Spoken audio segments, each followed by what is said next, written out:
Hello, I'm Fluffy Cat here, and welcome back to Cinderella Phenomenon. I know last week was really hectic because of my midterm, but hopefully this week will be a lot better. So, before we jump in, don't forget to comment, leave a like, hit the subscribe button with your tongue, and let's go for it! Days go by, but I still find myself overwhelmed by preparations for the ball. Things may become more frantic every day, making it difficult for me to have any time to speak with anyone.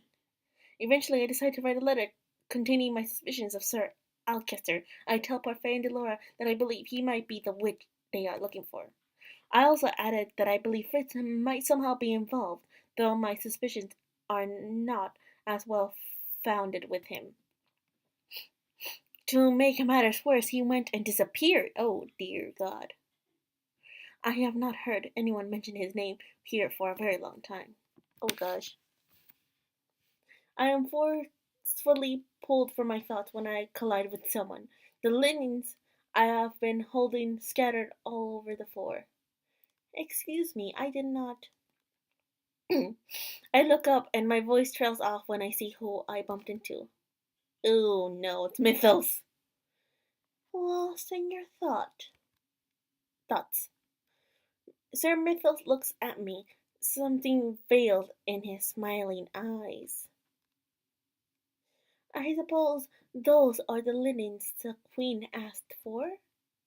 Yes. Please excuse me. I begin gathering up the linens, but as I reach out for one, Sir Mythos picks it up first. Allow me to help you. Don't trust them, Catherine. I will be fine, thank you very much. But this was partially my fault. Let me assist you. I bite my lip and do not protest as Sir Mythos helps me gather the rest of the linens. I am contemplating my schedule for the rest of the day when I realize that Sir Mythos has been talking. I do not suppose you have any idea on who that maid is. Maid? There is a cold amusement in Sir Mythos' gaze. Surely you've heard of the rumor of the young prince having been seen with a royal maid somewhere around town. This is bad. Rumor has it that Rod has found love among the common folk, much like his royal stepfather has. This is bad. Rod with a maid. As far as I'm aware, the only maid he's ever been out in town with has been. I freeze as Sir Mythos straightens, patting down his clothes for dust before holding out some of the linen to me. If it is true, I wished him the best, though I wish he would be more discreet about it. A royal scandal is the last thing we need right now. I shakingly take the linens from Sir Mythos as he inclines his head to me. Have a good day, Catherine. I walk to the dining hall in a haze, my mind whirling with the implications of what Sir Mythos just said. I am sure it was those noblewomen who spread this rumor. Oh, Catherine, thank you for bringing me these to me. Just leave them on the table. I curtsy after placing the linens down as commanded. If that is all, Catherine. I straighten at the tone of Ophelia's voice. When I look up, I see that her expression is carefully still. I am about to ask you something that you may not want to answer, but I very much hope you will. Oh, this is not. Ophelia, it's not what you think. I will answer if I can. Good. Ophelia sighs as she sits down on one of the dining table's chairs and folds her hands on her lap. I've been trying to ignore it since Palace gossip is mostly false, but I cannot help my curiosity. I wanted to ask about your relationship with my. Oh, Stop it. I thought you were gonna ask a completely different question, but I will answer this. What? I understand that you and Rod were out together in town a few days ago. Do you want to tell me what happened? Oh, uh, uh, do we tell her what happened? Because if we but if we don't tell her, she'll get. We have to tell her. We have to tell her. I'm sorry. If Ophelia is asking you about these rumors, then I can only imagine what sort of story those women made up. Okay. Prince Rod was just on his way somewhere when he chanced upon me. When he saw that I was in trouble with those two noble women, he stopped to intervene, that is all. Rod said the same thing. Then why did you ask me, your majesty? To see what you thought about the situation. I don't think anyone should get a say in what your relationship with Rod is. Okay, thank goodness. My relationship with Rod is strictly a professional friendship one.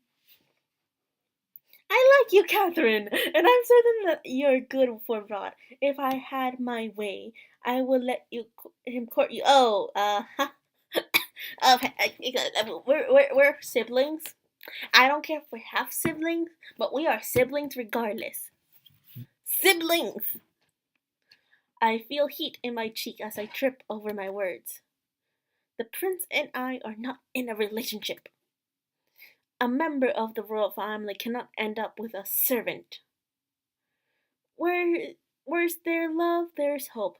Social status shouldn't stop you from being happy, Catherine. Then what about the fact that I'm Rod's stepsister? Thank you, Catherine. Thank you. Someone else out there thinks like me. I bite down on that statement fiercely. I already know what role I am playing here, and I cannot break it. Ophelia looks at me with a complicated expression before she sighs. I will not push you on this any further. But be careful, Catherine. Your closeness with my son and daughter has not gone unnoticed. Well, I'm kind of am their personal maid in a way. I do not believe in limiting relationship because of one's status, but I understand. I curtsy as I move towards the dining hall's entrance. What does Ophelia mean by the closeness that has not gone going unnoticed? Later that day, I am waiting outside the throne room for Emma to finish one of her classes. Two maids walk towards me and stop in front of me. Catherine, isn't it? What is it? I have already finished all my tasks for the day. Oh, I'm sure you have. Probably rushed through all of them so that you can hang around the prince and princess tonight. The head housekeeper has been giving you a lighter load so you can afford the time to play around, I blinked at them confused. I have no idea what you're talking about. Don't play like that. All the servants know that what you've been doing. Just because you're Princess Emma's personal maid doesn't make you better than the rest of us. I'd be careful not to get too big for your boots, Catherine. Are you threatening me? What if we are? Then I'd be very disappointed in you. It's Emma! To the rescue! Princess Emma! Emma moves to stand beside me, a disapproving expression on her face. Did not expect such cruelty from the two of you. You should be ashamed of yourselves. Your Highness, you really do have a talent for getting yourself into trouble. I do not. I blame them. Rod? Rod pauses briefly, his eyes meeting mine for a second before he looks at the maids. Don't you have better things to do than bully my sister's maid? We apologize, Your Highness. We'll be on our way. The two maids run off. Emma turns to look at me.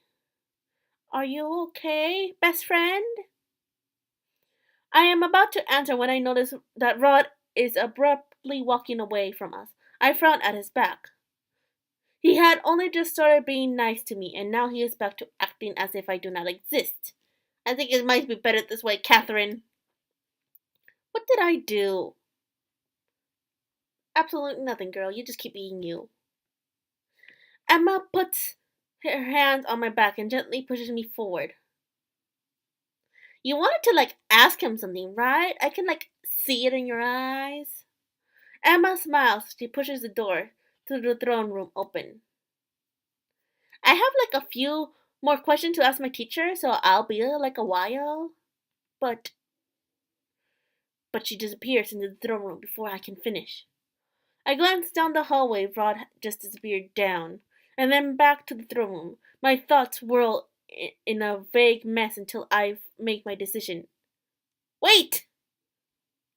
At the sound of my approaching footsteps, Rod turns and looks at me. He scowls but does not tell him off for his behavior. Say nothing. Say nothing.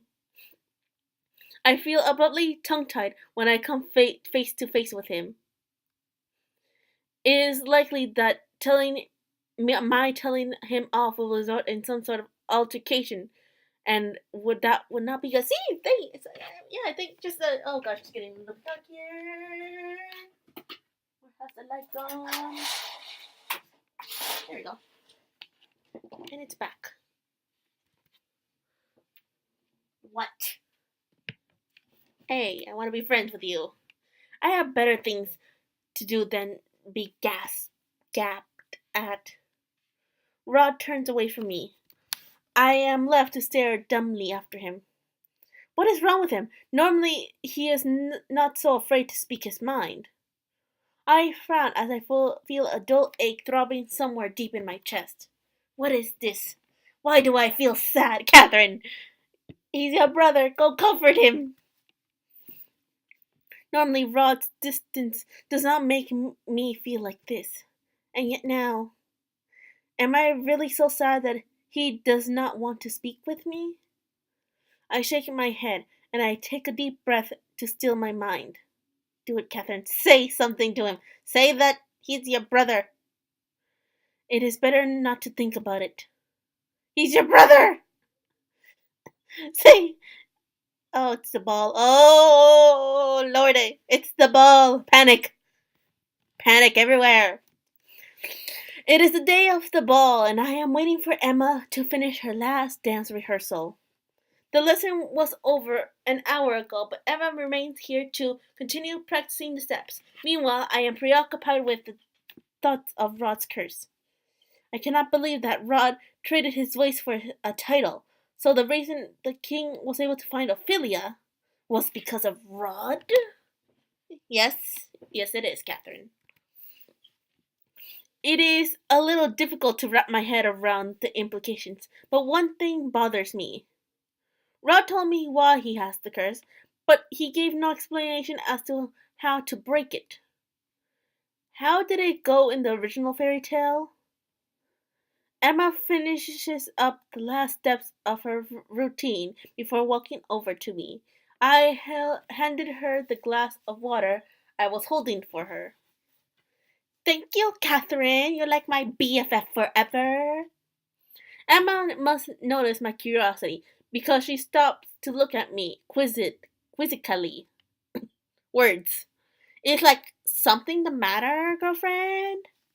I read a little bit of that fairy tale, but never finished it. Can you tell me the whole story of the Little Mermaid? The, Little Mermaid? Emma takes a seat on one of the chairs, broadening the throne room, and gestures to me to take the one opposite her.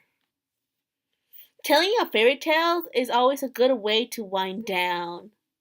Once upon a time, there was a beautiful mermaid that fell in love with a handsome prince. One day, when she swam to the surface of the ocean to find him, she saw that the prince was celebrating his birthday on the grandest ship in the kingdom. The little mermaid was captivated by the human party and stayed to watch. Then suddenly a violent storm hit and the prince was thrown from the ship into the ocean. The little mermaid saved the prince and took him safely to shore, but she could not stay long. She eventually had to return to the ocean and leave him on land. This is similar to Victoria's rescue. The little mermaid was so in love with the prince that she went to a witch to see a witch, who offered to trade her a potion that would turn her mermaid tail into legs. They struck a deal. The mermaid would sacrifice her beautiful voice for legs so that she could live with the prince on land. So in Rod's case, he traded his voice to become a prince. However, the sea witch gave the little mermaid a warning and said that if she wasn't able to make the prince fall in love with her, there would be consequences. Consequences? Yes. Namely, if the prince fell in love and married someone else, the mermaid's heart would break and she would dissolve into sea form. Oh, dear God. I cannot help but recoil. My expressions must betray my horror because Emma quickly shakes her head. There's no need to worry. Has said that his curse is different from the fairy tale. And you believe him. Emma shrugs helplessly as she puts down her now empty glass of water. The fairy tale curse always twists the original fairy tale, right? Besides, it's not as if Rod traded his voice for legs and...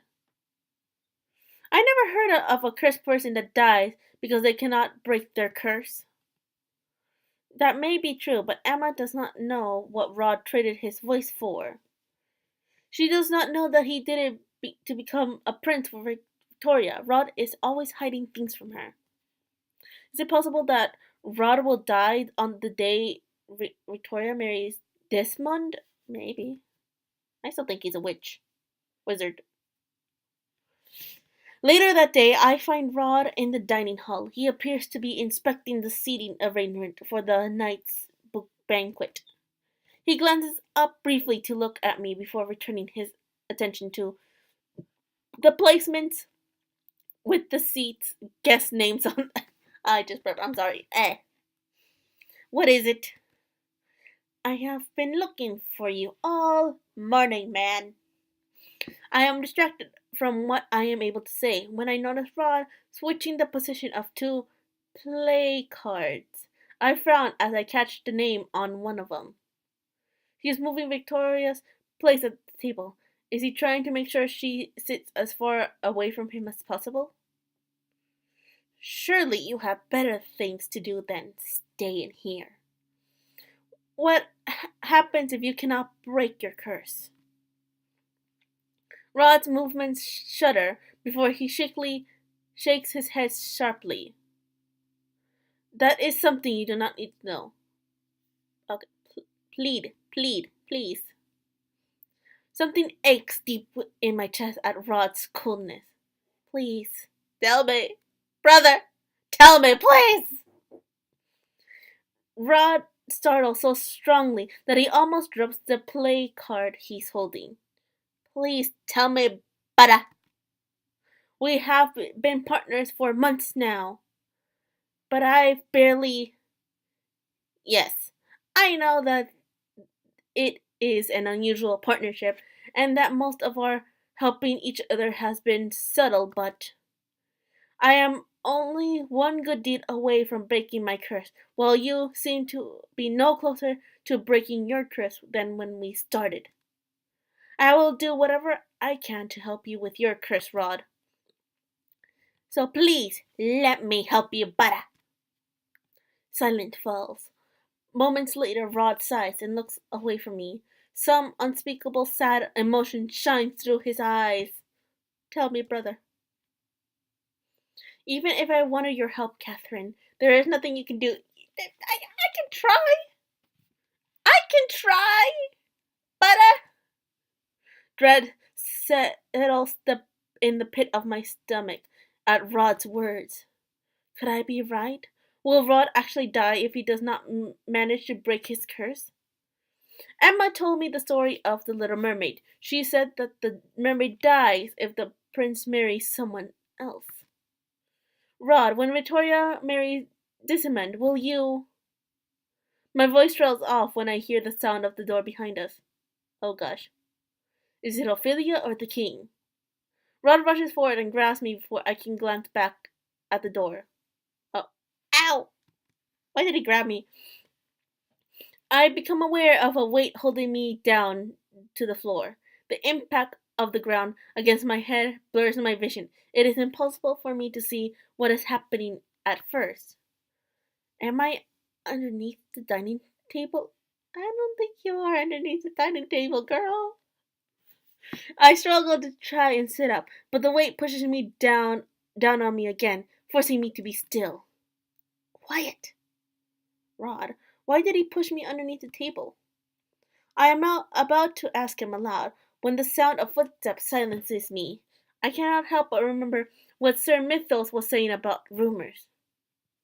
If Rod and I were seen alone together by the servants, the rumors will no doubt get worse. But why is Rod doing this? I stay quiet as the people that enter the dining hall begin to talk.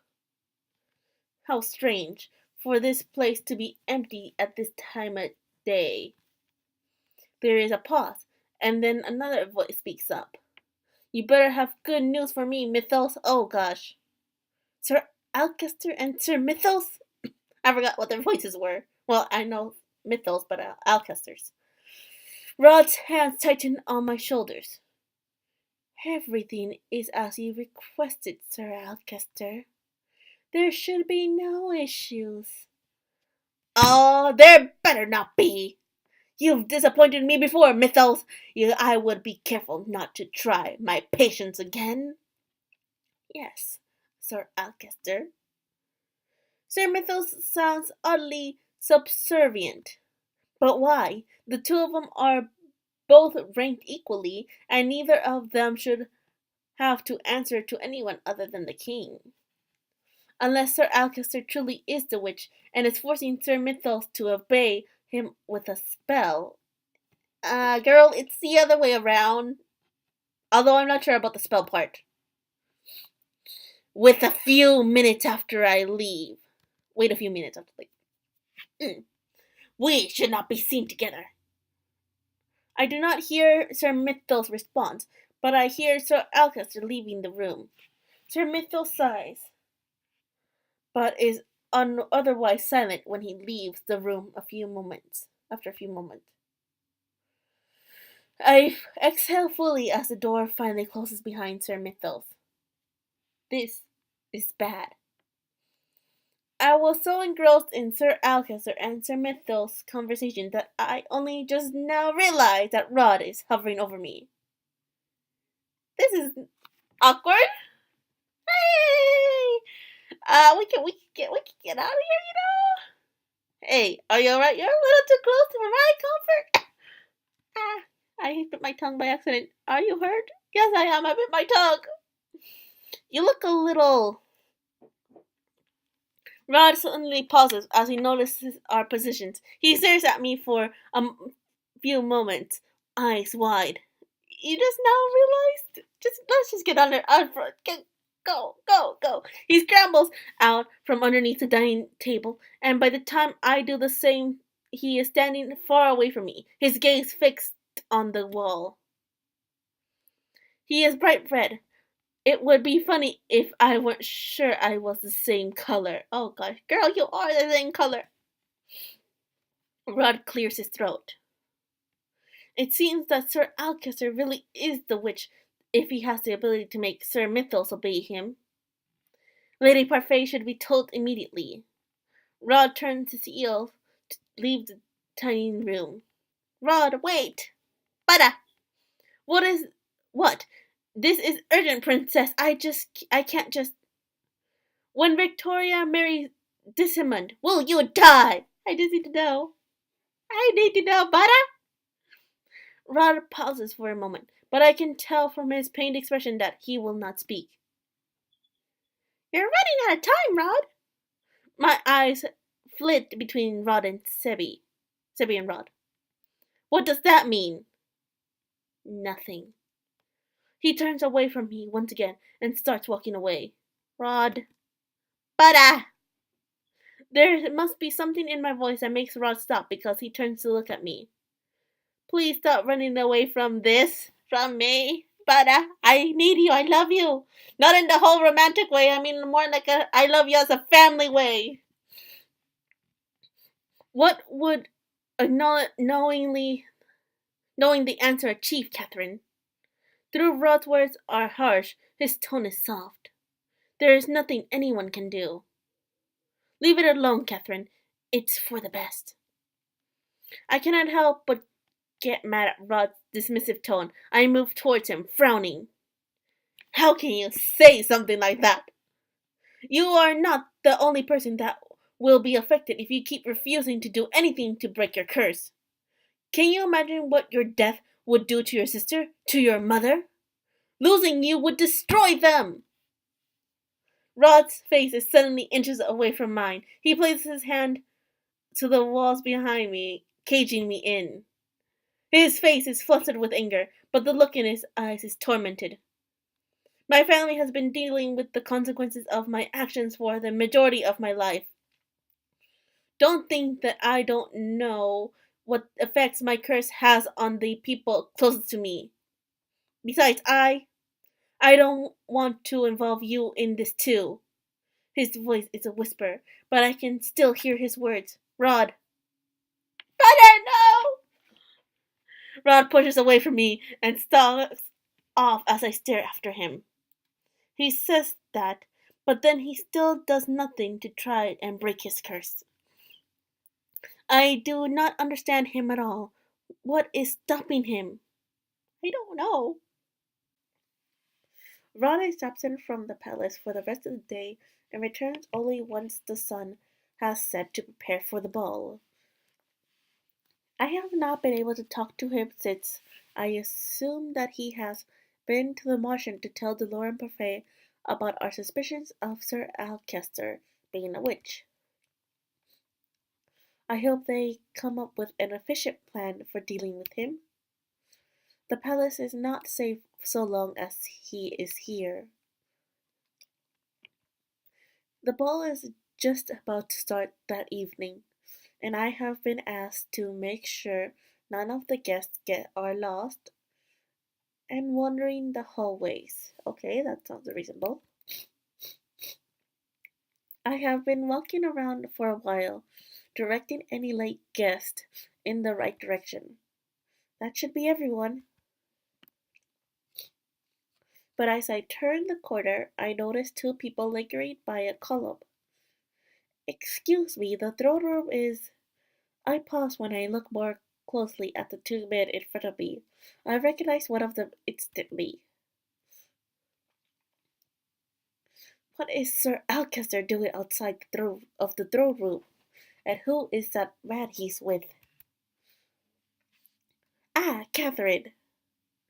Sir Alcester gestures me towards him, and I approach warily. This is Varg. He is one of the guests for the ball. Varg sweeps aside his cape as he bows, and I curtsy and dip my head to hide my expression. I have not heard of a Varg, and why would he be bowing to a mere maid? Also, why is he wearing such an elaborate costume and mask? This is not a masquerade ball. If Varg is an acquaintance of Sir Alcester, there is no telling what or who he truly is. Varg is one of the suitors for Princess Emma. Would you please escort him to the throne room? I will be along shortly. Oh, this is not good. Also, forgive me for my nose. There's still a lot of smoke here lately, guys, and my allergies have been acting crazy. Ah, Varg's politeness is even more suspicious. Of course, Sir Alcester. I meet Varg's gaze briefly. I cannot help but frown at the way he is smirking at me. I don't like him at all, girl.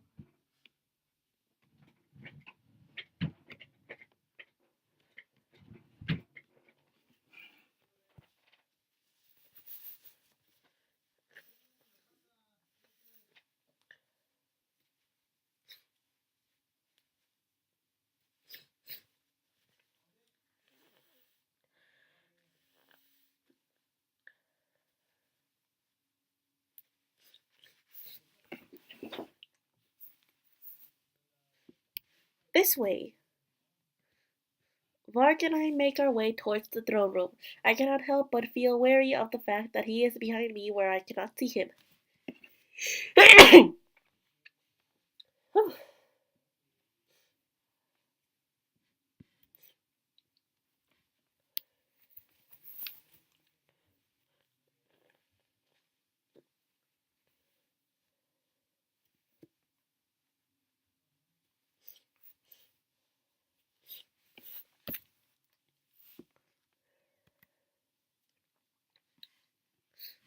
If the maids are this lovely, the princess must be truly beautiful. Yes, she is. Varg laughed, and I grit my teeth at that sound. What? How? It was meant as a compliment. There's no need to look at me like that. Varg looks at me curiously. Hmm? Our maids are allowed to speak in this place? I have nothing to say. Oopsie.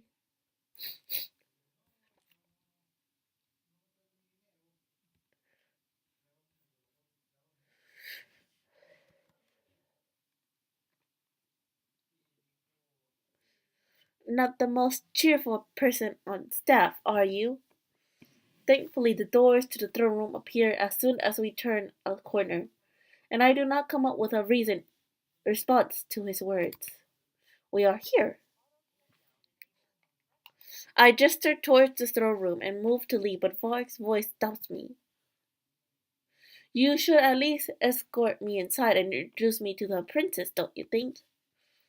Isn't that what a maid should do? Technically, that is the announcer's job. But Varg came so late he probably already missed the introductions. I wouldn't want to think badly of any of the servants at the palace. I take a deep breath to calm myself down before turning towards the doors. Follow me.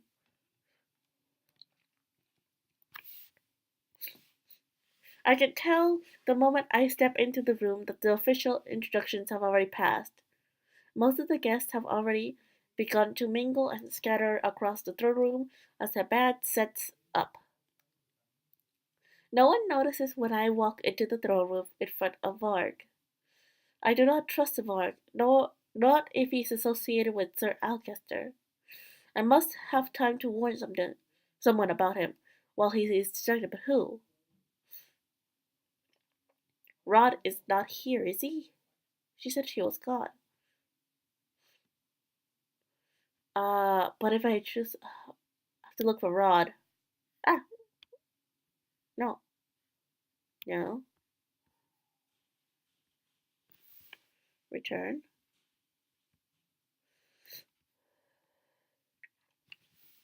My eyes fall on Rod. I notice that he is leaning against one of the walls, away from the crowd. I head directly for him, quickly moving quickly so that Varg is not right behind me.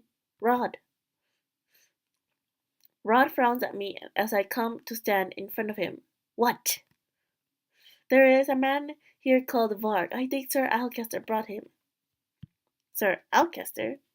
Apparently Varg is one of the suitors for Emma's hand. Yeah, I don't trust him either, Catherine. Rod glances past me at Varg, his eyes narrowed. Is that him? Is that Varg? When I turn back and follow his line of sight, I almost gasp in shock. Varg is bent over one of Emma's hand, clearly having depressed a kiss to the back of it. You should have kept him away from M. But Rod and I are not too far away so that we can hear him clearly, but the throne room is already hustled at the sight of the crown princess being so boldly directly addressed. May I have the first dance, Your Highness? I feel sick, but I cannot bring myself to say anything more as Emma puts her hand on Varg's. I accept, Lord Varg. The moment Emma makes her way to the center of the dance floor, a man signals to the band and the musicians start playing. This feels wrong, you're telling me. I can only nod as I watch Emma As I watch Varg pull Emma closer. At first it is just he and Emma dance, but then other couples gradually trickle in to join them. I do not like this at all. Rod and I watch in silence as the first dance continues. I know for a fact that Rod must see the dreamy smile on Emma's face as certainly as I can. When the music stops, both of us move as one towards Emma. Even though the dance is over and Varg has released her, they still stand close together in the center of the room. The silence is interrupted when the double doors open, and Sir Alcester, along with two knights, stalk into the center of the room, where Emma and Varg stand. Their arrival causes an uneasy stir in the crowd. The king rises from his throne, eyebrows drawn. Asks Castor, is there some kind of disturbance? Alcester says nothing as the knights stationed around the room approach Emma and Varg and stand around them, encircling them. Emma's expression shifts from confusion to fear. The crowd becomes even more anxious. Alcester, explain this. Alcester briefly glances at him but says nothing. He turns back to his knights and snaps his fingers. The knights pull out their swords and point them at Emma. Emma! Oh, this is not good. I reach out to grab Rod's hand before he can make his way towards her. Rod, it is too dangerous. I know, but thoughtless actions may have the potential to put Emma in even more danger. Rod's only response is to tighten his grip on my hand. I place my other hand over his to reassure him, and slowly but surely his grip begins to loosen. I turn my gaze back to the king. Alcester, stop this immediately. What do you think you are doing? Something I should have done a long time ago. I have been nothing but loyal to this kingdom, and all I ever wanted was for Aguila to thrive. But ever since the queen died, the kingdom has become weak. It is because you are a weak ruler, Gennaro. What? The people want more productivity back then, or more productive back then, more discipline during the last queen's reign. The kingdom has become less productive without fear to drive them. When there is power, there is order. Power is not something that should be needlessly used to control people. It is used to protect them. You, of all people, should know that. Sir Alcester shakes his head. I, of all people, know that order is what makes a hierarchy stronger. I am only doing what is necessary. I am reorganizing the system. Oh, that's not good. Hand over the crown, Gennaro. Sir Alcester turns his head to Varg, who remains standing beside a scared Emma. You will obey me if you do not want to see your precious daughter harmed. Please leave my daughter out of this. Emma steps back, her eyes now brimming with tears. Varg, seize the princess. As soon as Sir Alcester gives the order, Rod immediately lets go of my hand and rushes towards his sister. Rod, no! I quickly follow after him, but Rod suddenly stops in his tracks. I bumped abruptly into his back. Rod? Varg! Sir Alcester's booming voice echoes around the room, which has suddenly gone eerie silent. My eyes move to Varg, but he is standing motionless. What is happening? Finally, Varg smirks. He steps to the side, standing in front of Emma, as if to block her from view. Sir Varg, you must be delusional, old man. I'm not letting you anywhere near the princess. Oh, gosh. The knight's next movements were a blur, but they rushed at Sir Alcester. In mere moments they had been disarmed and pinned to the ground. Several more knights have approached from behind to surround Sir Alcester. A man emerges from in between the circle of light. He moves to stand beside Varg and Emma. Oh no, it's him again.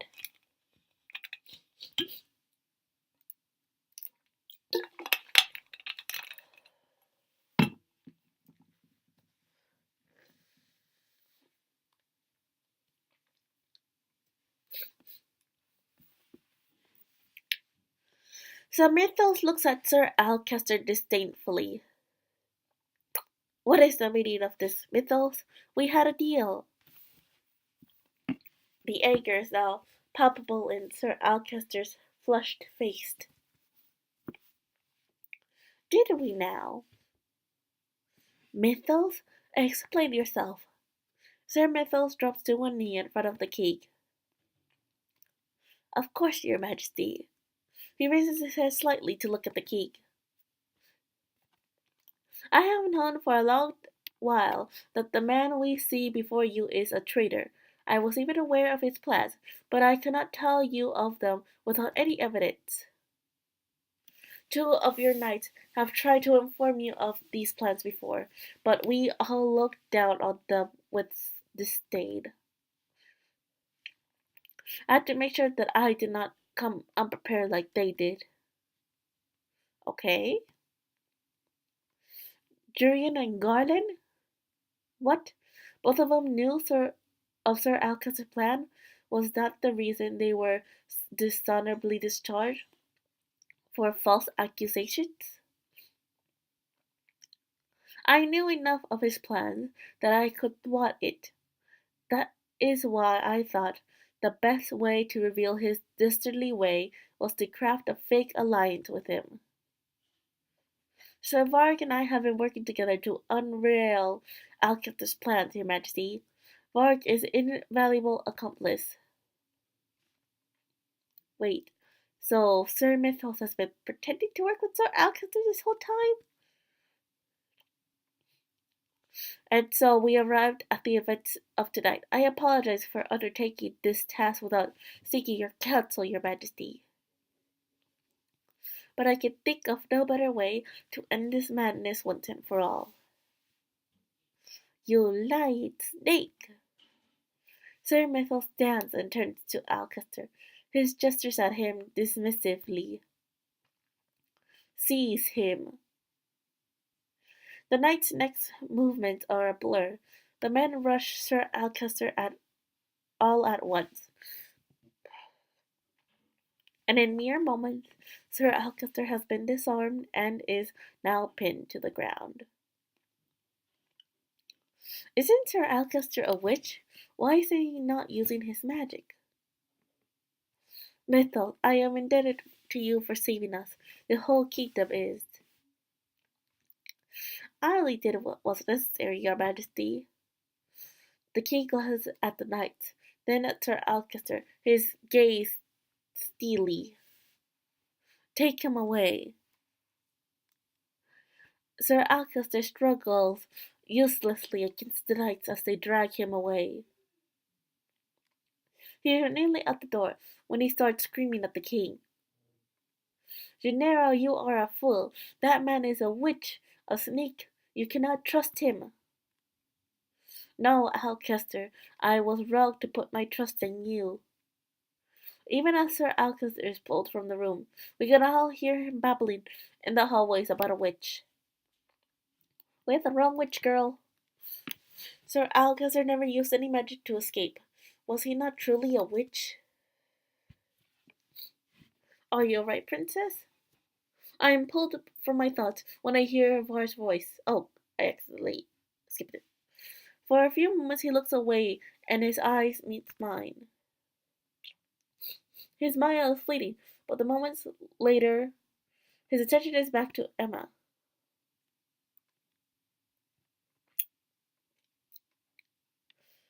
The ball comes to an abrupt end after Alcaster's stunt. He is thrown into a jail cell and promised a trial after a few days' time. where he will be tried for treason against the kingdom. I can't believe Sir Alcazar would do something like that, and so brazenly too. I wonder, what will happen to Sir Fitzgerald? They say he vanished completely last night.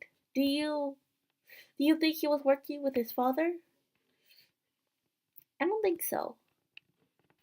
The truth is that I have no idea what to think. I had thought that I had everything figured out, but now I am more and more confused by the moment.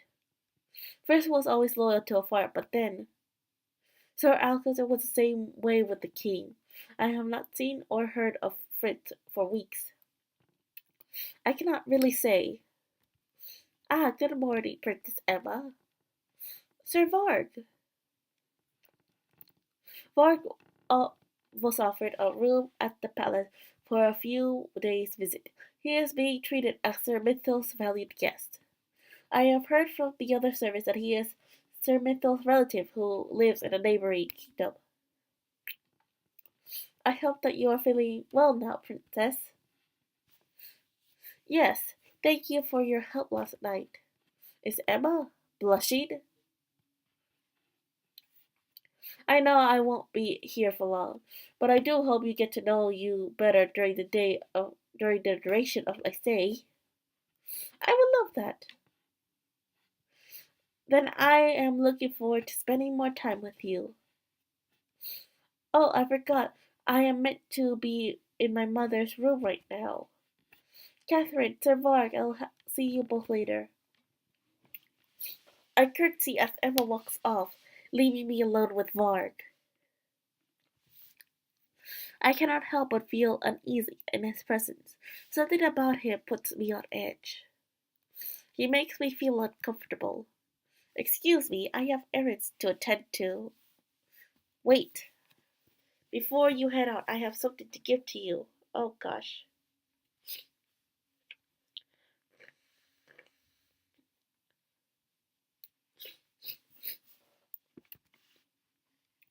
Give me?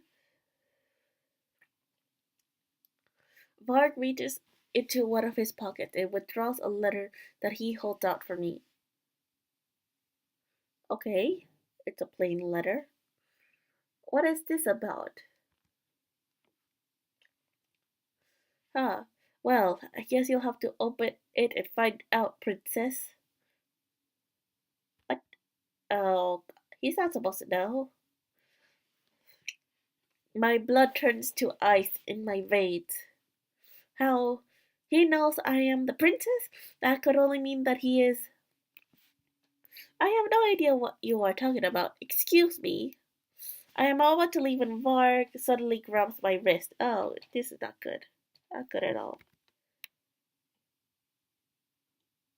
The play is just about to start, Princess. You have a responsibility that as the main character to perform impeccably until the very end. What? Otherwise, well, he grins at me. This it is the same wolfish smile that he flashed at me during the ball.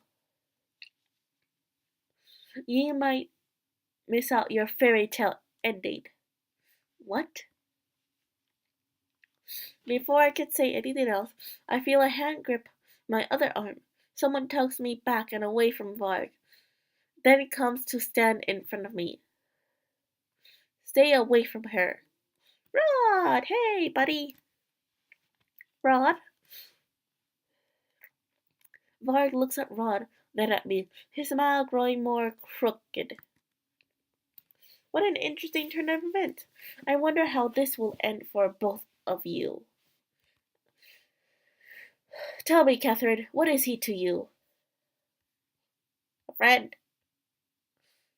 A friend, you say? Is that what he really is? Yes. Oh, the disgruntled look on Prince Rod's face is otherwise. I wonder why. If you don't cease talking right this instant, I will have the knights escort you out.